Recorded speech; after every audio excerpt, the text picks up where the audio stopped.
Hello students, आज हम लोग पढ़ेंगे कक्षा 9वीं विषय विज्ञान का अध्याय 4 अभ्यास के प्रश्न। सही विकल्प और खाली स्थान पुस्तक के पीछे में दिया रहता है, आप लोग देख लीजिएगा। ठीक है, सबसे पहला प्रश्न देखते हैं। एक वस्तु सूर्य के चारों ओर नियत वेग से चल रही है, उसकी गति एक समान गति है या असमान?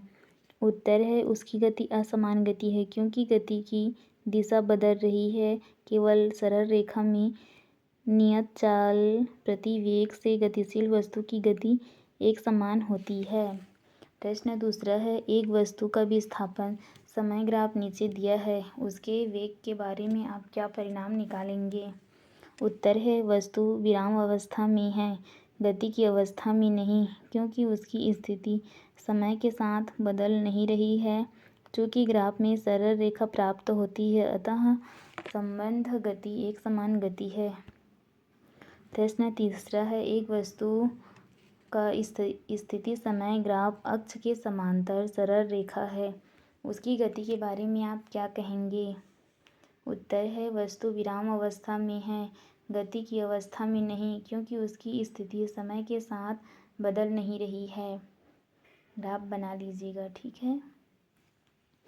प्रश्न चौथा है, एक समान गति तथा असमान गति को परिभाषित करते हुए प्रत्येक के दो दो उदाहरण दें। उत्तर है एक समान गति, यदि कोई वस्तु पिंड समान समय अंतराल में समान दूरी तय करता है तो उसकी गति एक समान गति कहलाती है। उदाहरण है, यदि कोई वस्तु 7 मीटर की दूरी को इस प्रकार तय करे कि उसका प्रत्येक मीटर की दूरी चलने के लिए 1 सेकंड का समय लगे, तो उसकी गति एक समान गति होगी। दूसरा है, सीधी सड़क पर जाती मोटरसाइकिल की गति जिसका स्पीडोमीटर नियत चाल दर्शा रहा है,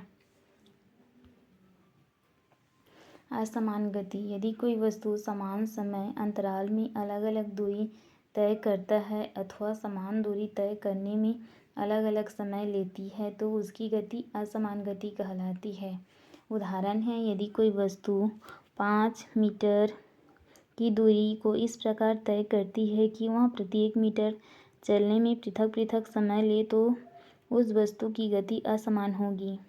दूसरा है, यदि कोई वस्तु 10 सेकेंड तक इस प्रकार गति करे कि प्रत्येक सेकेंड में भिन्न भिन्न दूरी तय करे तो उसकी गति असमान होगी।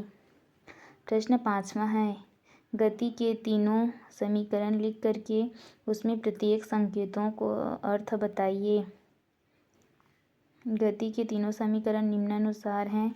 v बराबर u प्लस AT, h बराबर ut प्लस 1/2 AT का स्क्वायर। तीसरा है, v का स्क्वायर बराबर u का स्क्वायर प्लस 2as, जहाँ v क्या है? अंतिम वेग है, u प्रारंभिक वेग है, a एक समान त्वरण है, t लगने वाला समय है और s वस्तु द्वारा तय की गई दूरी है।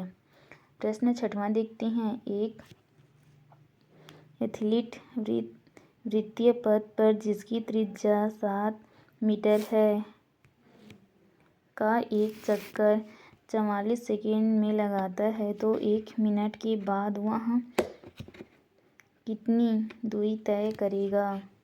दिया है एक वृत्तीय पथ की त्रिज्या 7,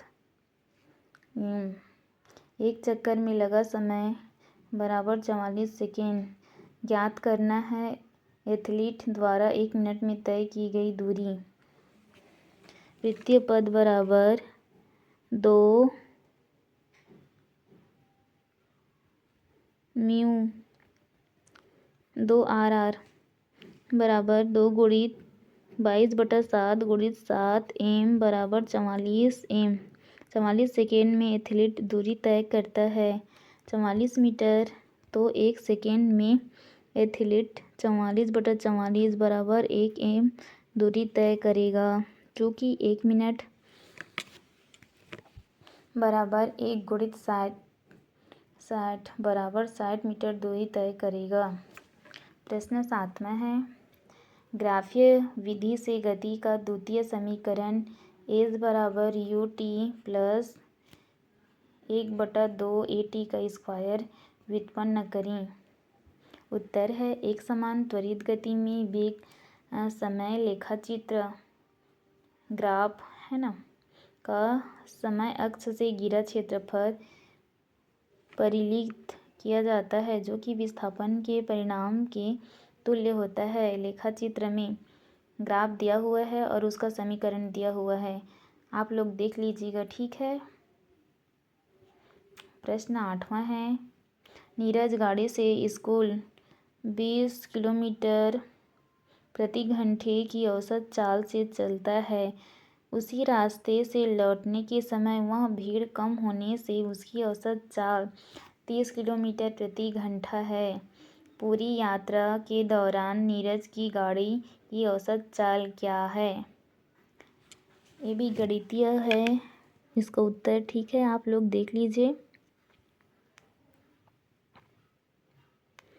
प्रश्न 9वां,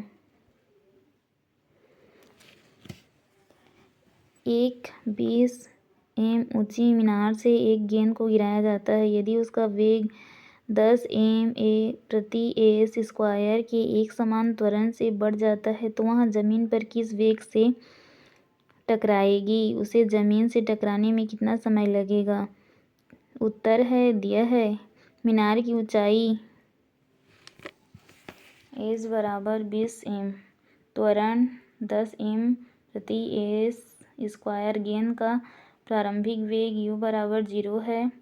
ज्ञात है कि गेंद की जमीन से टकराते समय वेग को जमीन से टकराने में लगा समय t। तो तृतीय समीकरण v² = u² + 2as से है ना, तो v² बराबर मान रखते जाएंगे, फिर निकलते जाएगा, मान रख के गुणा करेंगे, मान आ जाएगा, समय निकल आएगा, है ना। प्रश्न 10वां देखते हैं, एक कार सीधे सड़क पर एक समान त्वरित गति से गति कर रही है। विभिन्न समय पर कार का वेग निम्नलिखित में है तो उसका वेग समय ग्राफ खींच करके उसका त्वरण व 30 सेकंड में चली गई दूरी ज्ञात करें। दिया हुआ है उत्तर ग्राफ बना करके, ये भी गणितीय उत्तर है, इसको भी देख लीजिएगा आप लोग, ठीक है। नीचे का प्रश्न 11वां भी गणितीय उत्तर दिया हुआ है इसका, इसको भी आप लोग देख लीजिएगा। उसके बाद देखते हैं जो पुस्तक के बीच बीच में प्रश्न उत्तर दिया रहता है ना, उसका उत्तर, जो पेज नंबर आपका बुक का जो दिया है 55 में है, ठीक है। पहला प्रश्न है, चाल एवं वेग में अंतर लिखिए। उत्तर है, चाल और वेग में निम्न अंतर है। कॉलम बना करके चाल और वेग लिख लीजिएगा, ठीक है, एक साइड दोनों को। देखते हैं चाल का, पहला है, इकाई समय में गतिशील वस्तु द्वारा तय की गई दूरी को उस वस्तु की चाल कहते हैं।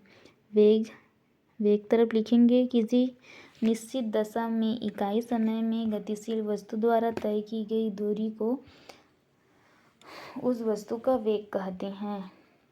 चाल एक अदिश राशि है, वेग एक सदिश राशि है। चाल सदैव धनात्मक होती है, वेग धनात्मक, ऋणात्मक और शून्य हो सकता है।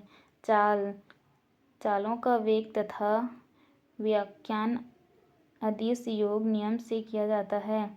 वेगों का योग तथा व्याख्यान सदिश योग नियमों के द्वारा ही संभव है। प्रश्न दूसरा है, किसी स्थिति में किसी वस्तु की औसत चाल व वेग का परिमाण बराबर होगा। उत्तर है, जब वस्तु सरल रेखा में गति करती है। एक समान गति के लिए वेग समय ग्राफ खींचिए, ग्राफ खींच लीजिएगा, ठीक है। प्रश्न चौथा, एक समान मंद में वेग समय ग्राफ खींचिए, इस ग्राफ को भी खींच लीजिएगा। प्रश्न 5वां है,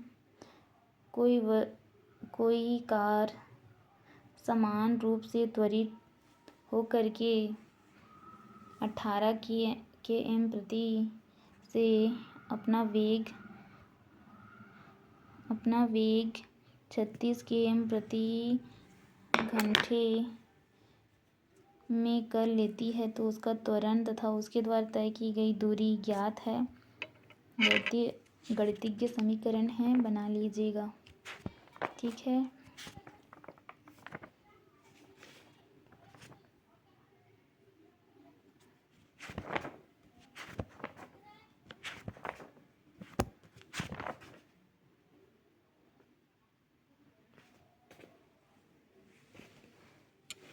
बस इस पार्ट में इतना ही प्रश्न उत्तर दिया गया है।